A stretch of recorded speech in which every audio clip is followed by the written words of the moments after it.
السلام عليكم حبابي حباباتي، كي راكم دايرين؟ نتمنى راكم كلكم بخير. مرحبا بكم في قناة Isma Délices. Bonjour à tous et bienvenue sur ma chaîne. Aujourd'hui, je vais partager avec vous ma bonne recette de shorba au vermicelle accompagnée de bourek. Avec ce froid et cet hiver qui a été assez rude ici en Haute-Savoie, je peux vous dire qu'une bonne petite soupe bien chaude ne fait pas de mal. Bien sûr, je vais vous donner tous les secrets pour réussir votre shorba et des petites astuces pour réaliser des boureks vite fait, bien fait et délicieux. Avant de passer à la recette, habibi habibati, n'oubliez pas de liker, partager et commenter. Et bismillah wa ala barakatillah. Comme toujours, on va commencer par les ingrédients. Donc pour la shorba, il va vous falloir différents légumes. Ici, j'ai un gros oignon. Vous pouvez très bien mettre 2 petits oignons à la place. Une grosse pomme de terre. Vous pouvez mettre également 2 petites pommes de terre à la place d'une grosse. J'ai également 2 carottes, une courgette et on va mettre également une tomate entière. Donc moi, comme je n'avais plus de tomates rondes entières, j'ai remplacé par les tomates cerises. En soi, ça ne change rien. Vous aurez également besoin d'une botte de coriandre. Donc la coriandre, attention, ce n'est pas comme le persil. Je sais que beaucoup confondent entre le persil et la coriandre. Je vous ai fait un petit zoom sur la feuille. En général, la feuille de la coriandre est beaucoup plus petite que le persil. Comme viande, je vais tout simplement utiliser du blanc de poulet. Ici, j'ai un seul blanc de poulet. Vous allez comprendre pourquoi.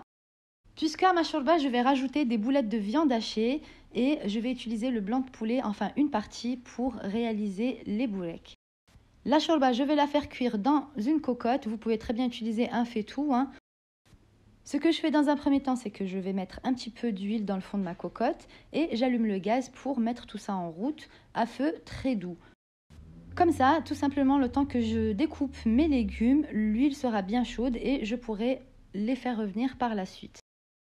Donc pour les légumes, comme je vous ai dit, on va les découper. Vous allez découper assez grossièrement, il n'y a pas besoin de les émincer puisque on va mixer la soupe après cuisson. Donc là, je commence par découper les oignons. Ensuite, je vais découper les carottes grossièrement, toujours. Et je vais découper la courgette également. Et on met tout dans la cocotte, dans le faitout. Voilà. Et je viens rajouter mon blanc de poulet. On remue un petit peu. Ensuite, je vais rajouter la tomate et également la pomme de terre que je vais couper en 2. On remue. Et je viens rajouter une grosse gousse d'ail que je découpe grossièrement également et je rajoute dans ma cocotte. Et on laisse tout ça revenir quelques minutes tranquillement puisque c'est vraiment cette étape-là qui va donner un bon goût à votre shorba et d'ailleurs à tous vos plats. Si vous pouvez et que vous avez le temps, ne sautez pas cette étape. Ensuite, je viens mettre un tout petit peu de coriandre pour faire revenir avec mes légumes et je viens assaisonner. J'ai commencé par le sel, j'ai mis une cuillère à soupe de sel, une cuillère à café de poivre, une cuillère à café de paprika doux, une cuillère à café également de curcuma et 2 cuillères à café de ras el hanout. Et je vais rajouter une cuillère à café de gingembre moulu. Et je viens rajouter une cuillère à café de piment de Cayenne. Normalement, j'en mets pas, je mets plutôt un piment entier à la place, mais j'ai oublié d'en acheter, donc c'est pas grave, on met du piment de Cayenne, ça fait l'affaire. Je rajoute ensuite un demi-verre d'eau et je fais revenir le tout pendant 1 ou 2 minutes, pas plus, puisqu'on a déjà fait revenir les légumes juste avant.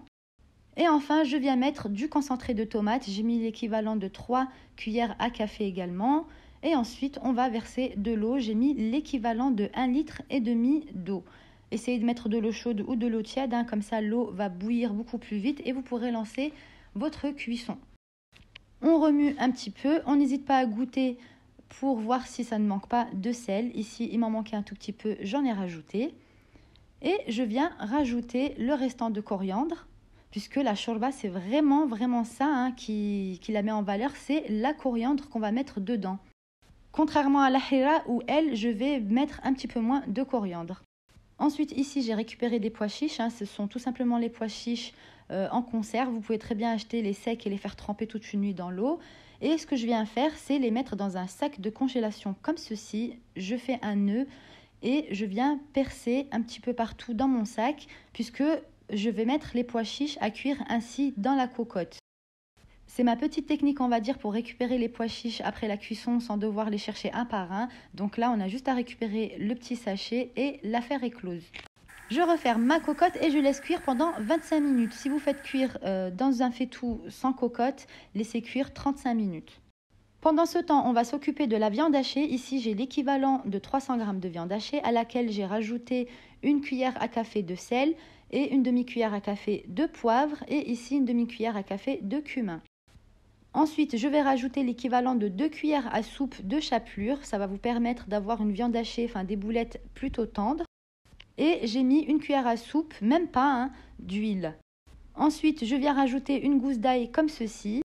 Et je rajoute également un petit peu de coriandre haché, un tout petit peu puisqu'on en a déjà pas mal dans la soupe. C'est juste histoire de donner du goût et relever notre viande hachée. Et ensuite, vous mélangez bien le tout. Et vous allez faire des boulettes. Donc pour les boulettes, ni trop grosses ni trop petites, essayez de les faire de la même taille. Et donc ces boulettes-là, je vais les faire cuire dans ma shorba. En fin de cuisson, une fois que j'aurai vraiment tout mixé et tout, on va les rajouter. De toute façon, vous allez voir ça dans la suite de la vidéo. Et c'est d'ailleurs pour ça que je n'ai pas mis plus de viande que ça, que j'ai mis juste un seul blanc de poulet, puisque j'ai choisi de faire ma shorba avec des boulettes. Donc une fois que vous avez fait toutes les boulettes, vous conservez au frigo en attendant que la shorba cuise. On revient à notre petite shorba qui a fini de cuire au bout de 25 minutes. Je vais récupérer les pois chiches, pommes de terre et le blanc de poulet. Donc vous avez vu le côté pratique de l'astuce pour les pois chiches. On a des pois chiches qui ont bien cuit et voilà, il suffit juste de retirer le sachet et l'histoire est close. Et ne vous inquiétez pas, le sachet ne pète pas ou quoi que ce soit durant la cuisson et ça ne risque absolument rien. On laisse la pomme de terre et le blanc de poulet refroidir de côté. Là, vous voyez, ma sauce a bien pris, l'eau a réduit, les légumes sont bien cuits. Et maintenant, on va pouvoir mixer tout ça. Donc, ou soit vous faites ça au mixeur plongeant, ou soit vous le faites au moulinet manuel. À savoir que lorsque vous mixez au mixeur plongeant, vous avez une soupe qui est plus épaisse que si vous le faites au moulinet manuel. Mais moi, c'est ce que je cherchais à avoir. C'est une shorba qui est quand même bien épaisse. Donc tout de suite après, je vais venir remettre mes pois chiches à l'intérieur de ma soupe. Et je vais prendre seulement une petite partie du blanc de poulet que je vais émietter pour le rajouter également à la shorba. On récupère également les boulettes de tout à l'heure qu'on va mettre dans la shorba. On va ensuite rallumer le gaz à feu moyen pour laisser tout ça mijoter encore une dizaine de minutes. Comme ça laisse le temps à la viande hachée et au vermicelle de cuire. Ensuite, je vais rajouter la coriandre fraîche qui est restée de tout à l'heure, qu'on va émincer comme ceci. Et je vais rajouter même pas un verre de vermicelle cheveux d'ange. La prochaine fois, je partagerai avec vous la recette de shorba avec les langues d'oiseaux ou la shorba flic aussi, Inch'Allah, mais on verra ça dans d'autres vidéos. Donc, on rajoute les vermicelles, on mélange et on laisse mijoter pendant 10 minutes, pas plus. Pendant ce temps, on va s'occuper des briques. Malheureusement, mes petites sœurs d'amour, j'ai oublié de filmer cette étape. Je pensais que c'était en train de filmer, mais en fait, pas du tout. C'était complètement le contraire. Mais en soi, rien de bien grave, puisque, comme je vous l'ai expliqué tout à l'heure, j'ai utilisé le blanc de poulet que j'ai fait cuire dans la shorba de tout à l'heure. Et avec la pomme de terre que j'ai écrasée, j'ai tout mélangé ensemble. J'ai rajouté du persil frais, une poignée de persil frais. J'ai rajouté 2 poignées de fromage râpé, un petit peu de sel, un petit peu de poivre, c'est tout. Et j'ai mélangé le tout pour faire ma farce. Ah oui, aussi j'avais rajouté une petite poignée d'oignons frits. Si vous n'avez pas d'oignons frits à la maison, n'hésitez pas à découper un petit oignon, à le faire revenir et à le mélanger à tout ça. Donc vous l'aurez compris, c'est un gain de temps de récupérer le blanc de poulet, pommes de terre et tout qu'on a fait cuire dans la shorba. Ça nous évite de lancer 15 000 cuissons. Et je peux vous assurer que les briques sont juste un délice. Essayez, vous allez voir, vous n'allez pas regretter et ça va vous faire gagner du temps. Donc ensuite, je vais façonner les boureks. J'ai choisi un pliage vraiment des plus basiques. La prochaine fois, je vous partagerai la vidéo pour le pliage en forme de triangle.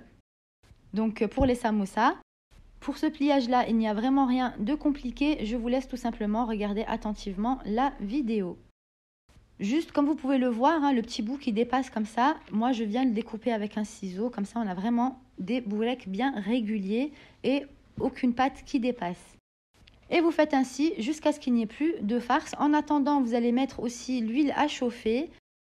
Et une fois bien chaude, vous allez faire cuire les boureks. Mettez la partie où il y a le pliage toujours vers le bas. Voilà. Et surveillez bien les boureks pendant la cuisson puisque ça cuit assez vite. N'hésitez pas à retourner les boureks régulièrement de temps en temps afin d'avoir une cuisson plutôt homogène et pas un côté plus doré que l'autre. Donc voilà, c'est une recette parmi d'autres de farce pour vos boureks, samosas, etc. Yikteb Rabbi, Inch'Allah, je vais partager avec vous d'autres recettes de farce, surtout avec le Ramadan qui arrive bientôt. Inch'Allah, Rabbi Sahel Bark, qu'on ait la chance de pouvoir le passer cette année. Et on va partager vraiment plein de recettes à venir. Rabbi Sahel Hada Meken. Et pour absorber toute cette friture et cette huile, on va placer un sopalin sur une assiette dans laquelle on va poser les boureks et on va les laisser comme ceci pendant quelques minutes, histoire que l'huile redescende bien et qu'on ne se retrouve pas avec une tonne de gras. Et voilà, bébéti, notre shorba et nos boureks sont prêts. J'espère que la recette vous plaira. En tout cas, ça donne vraiment un avant-goût pour le Ramadan, Inch'Allah. Ya Rabbi nulhaqoula hadha mkan. Et j'ai vraiment hâte d'y être. Donc en attendant, on va se réchauffer les cœurs avec une bonne petite shorba. C'est une recette parmi d'autres puisque ça change d'une région à une autre et d'une ville à une autre en Algérie. يكتب ربي ونشارك مع حباباتي d'autres recettes de shorba, shorba fric, shorba langue d'oiseau. Enfin voilà, là je vous laisse regarder en image ce que ça donne le résultat. Comme je vous ai dit, je voulais une shorba plutôt épaisse. Parce que des fois كان هكا شوربه تخرج لها هكا خفيفه et tout انا vraiment بغيتها تكون vraiment عاقده. Et les boureks, un pur délice également encore une fois. شاهدكم في الجنة حباباتي. Et je vous dis à très vite Inch'Allah pour de nouvelles vidéos. Là j'ai mon fils qui vous dit likez. N'hésitez pas à mettre des j'aime, abonnez-vous, partagez et je vous dis à très vite Inch'Allah pour de nouvelles recettes. Rabbi yahfazkoum الكل حباباتي et bisous à tous.